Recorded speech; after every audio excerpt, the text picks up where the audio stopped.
எல்லோருக்கும் என் அன்பான வணக்கம். இன்றைக்கு நான் கேக் ரெசிபி தான் செய்ய போகிறேன். இது இலங்கையிலேயே மிகவும் பிரபலமான தேங்காய்ப்பூ கேக். இது எப்படி செய்கிறேன்னு சொல்லி பார்ப்போம். முதல்ல தேவையான பொருட்கள் என்னென்னு பார்க்கலாம். 225 கிராம் தேங்காய்ப்பூ எடுத்துருக்கிறேன். இது ஃப்ரெஷ்ஷாக திருவி எடுத்தால் நல்லா. திருவும் போது சிறிய சிறிய பூக்களாக திருவி எடுக்க வேணும். அதே மாதிரி ப்ரௌன் சுகர் எடுத்துருக்கிறேன் 200 கிராம். உங்கள்கிட்ட ஒயிட் சுகர் இருந்தால் நீங்கள் அதையும் பாவிக்கலாம். கோதுமை மா 75 கிராம். சிறிய துண்டுகளாக வெட்டின பேரிச்சம்பழம் 175 கிராம். அதே மாதிரி வறுத்த ரவை 50 கிராம், காஜு 70 கிராமும் காய்ஞ்ச முந்திரி 50 கிராமும் எடுத்திருக்கிறேன். Vanilla 1.5 table spoon, baking powder 1 teaspoon, baking soda 1/2 teaspoon. இதோட சுவைக்கு தேவையான அளவு உப்பு நான் 1/2 டீஸ்பூன் எடுத்திருக்கிறேன். அதோட 3 ஏலக்காயும் 2 கிராம்பும் எடுத்திருக்கிறேன். இதோட 250 மில்லிலிட்டர் தண்ணியும் எடுத்திருக்கிறேன். இனி இதை எப்படி செய்யலாம்னு சொல்லி பார்க்கலாம். முதல்ல ஒரு பேனை அடுப்பில் வச்சு சூடாயினோன்னு நான் 50 கிராம் அளவுக்கு ப்ரௌன் சுகரை எடுத்து அதை கொஞ்சம் கரமலைஸ் பண்ணி எடுக்க போகிறேன். இப்போ எங்களுக்கு கேக் நல்ல ஒரு ப்ரௌன் கலரில் கிடைக்கும்.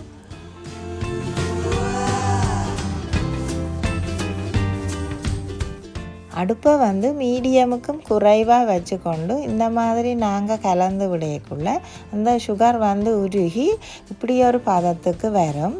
அப்போ கலரும் கொஞ்சம் சேஞ்சாக இருக்கும். இந்த நிலையில் நாங்கள் எடுத்து வச்சுருக்கிற தண்ணியை சேர்ப்போம். தண்ணியை சேர்த்து நல்லா கலந்து விடுவோம். ஏற்கனவே வறுத்து இடித்து வச்சுருக்கிற கிராம்பு ஏலக்காய் தூளை சேர்த்து அதோட மிச்சமாக இருக்கிற சுகரையும் சேர்த்து இதை ஒரு பானி மாதிரி காய்ச்சி கொள்ளுவோம். பானி என்று சொன்னால் இந்த சுகர் நல்லா இதில் கரைஞ்சி ஒரு ஸ்வீட் சிரப் மாதிரி வந்தால் போதும். நல்லா ஒட்டுற அளவுக்கு பானியாக இதை எடுக்கக்கூடாது. இனி இந்த நிலையில் வச்சு நான் எடுத்து வச்சுருக்கிற தேங்காய் பூவை சேர்க்க போகிறேன்.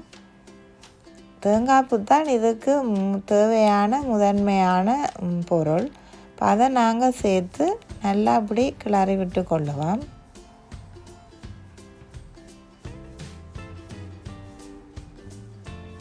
இப்போ எடுத்து வச்சுக்கிற உப்பையும் சேர்த்து அதோட ஏற்கனவே வறுத்து வச்சிருக்கிற ரவையையும் சேர்த்து நல்லா கலந்து விட்டு கொள்ளுவோம்.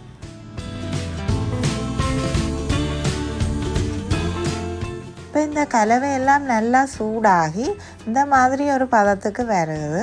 உங்களுக்கு பார்க்க விளங்குமென்னு நினைக்கிறேன். எங்களுக்கு மொய்ஸ்டரான கேக் வேணுமென்று சொன்னால் இந்த மாதிரி ஒரு பதத்தில் இருந்தால் போதும்.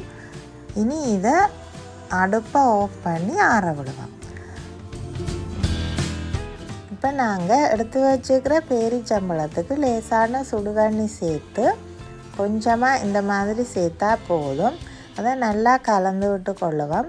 இது சாஃப்டாக ஆகிறதுக்காக வேண்டி நான் எடுத்த பேரிச்சம்பழம் ஏற்கனவே ஆல்ரெடி கொஞ்சம் சாஃப்டானதான். இதோடு நாங்கள் எடுத்து வச்சுருக்கிற பேக்கிங் சோடாவையும் சேர்த்து இல்லை இந்த மாதிரி கலந்து ஒரு 10 நிமிடம் ஊற வைப்போம். அப்போ நல்லா சாஃப்டாக வரும். அதோடு எடுத்து வச்சிருக்கிற கோதுமை மாவையும் நான் இதில் அரித்து கட்டியல் இல்லாமல் எடுக்க போகிறேன். பேக்கிங் பவுடரையும் அதோடு சேர்த்து கலந்து அரித்து எடுத்து கொள்ளுவேன்.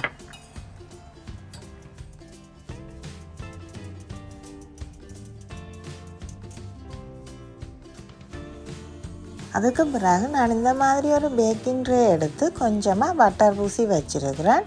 இப்போ ஆறின தேங்காய்ப்பூ கலவையை நான் இன்னொரு பவுலில் மாற்றி எடுத்து சேர்க்க வேண்டிய மிச்ச இன்க்ரீடியன்ட்ஸ் எல்லாம் சேர்க்க போகிறேன். முதல்ல பேரிச்சம்பழ கலவை ரெடியாக இருக்குது. முதல்ல அதை நாங்கள் சேர்த்துக்கொள்ளுவோம்.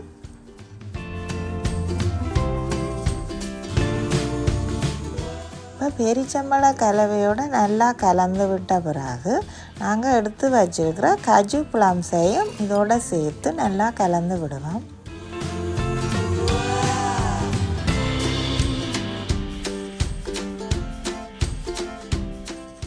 இதோட நான் இனி வெனிலாவையும் சேர்க்க போகிறேன். இப்போ இதெல்லாம் சேர்த்து நல்லா கலக்கக்குள்ள நல்ல ஒரு ஈரலிப்பான நல்ல ஒரு கலவை எங்களுக்கு ரெடி ஆயிடுச்சு. இனி கடைசியாக நாங்கள் எடுத்து வச்சுருக்கிற கோதுமை பேக்கிங் பவுடர் கலவையைத்தான் சேர்க்க போகிறோம். இதை நாங்கள் கொஞ்சம் கொஞ்சமாக சேர்த்து நல்லா கலந்து விட வேணும். ஒரே அடியாக சேர்க்கக்கூடாது. ஒரே அடியாக சேர்த்தா கட்டிப்பட வாய்ப்பு வரும். அப்போ நாங்கள் இந்த மாதிரி கொஞ்சம் கொஞ்சமாக சேர்த்து கலந்து விடுவோம்.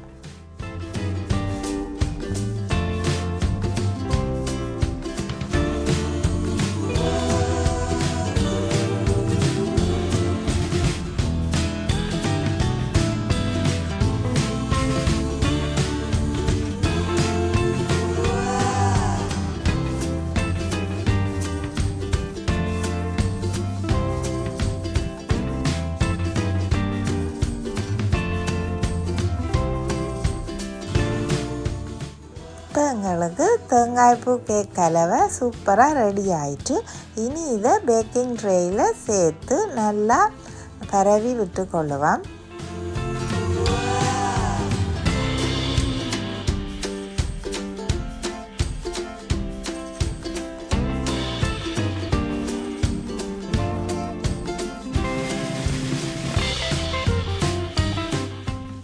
கேக் கலவை சூப்பராக ரெடி ஆயிட்டு.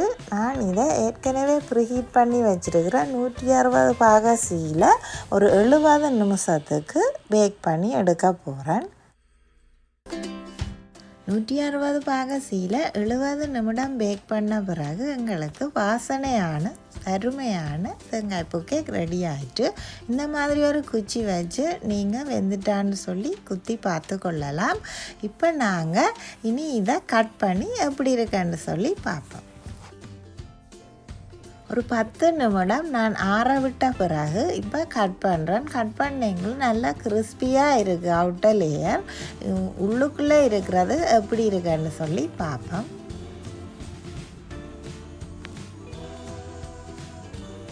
இப்போ நான் சிறிய துண்டுகளாக கட் பண்ணி எடுத்துட்டேன். இப்போ ஒரு துண்டை எடுத்து இப்படி இருக்குன்னு சொல்லி காட்டுறேன் பாருங்கள். உள்ளுக்குள்ளே வந்து நல்ல சாஃப்டாகவும் மாய்ஸ்டாகவும் இருக்குது. இதில் நாங்கள் எக்கோ அல்லது எண்ணெயோ அதோட பட்டரோ எதுவுமே சேர்க்கல. நல்ல ஆரோக்கியமான கோகோனட் கேக். இதை நீங்களும் வீட்டில் செய்து பார்த்து எப்படி இருக்குன்னு சொல்லி எனக்கு கமெண்ட் பாக்ஸில் தெரிவிங்க. மீண்டும் ஒரு சிறப்பான வீடியோவோட உங்களை சந்திக்கிறேன். அதுவரை உங்களிடமிருந்து விடைபெறும் நான் உங்கள் ராஸ்னா. நன்றி, வணக்கம்.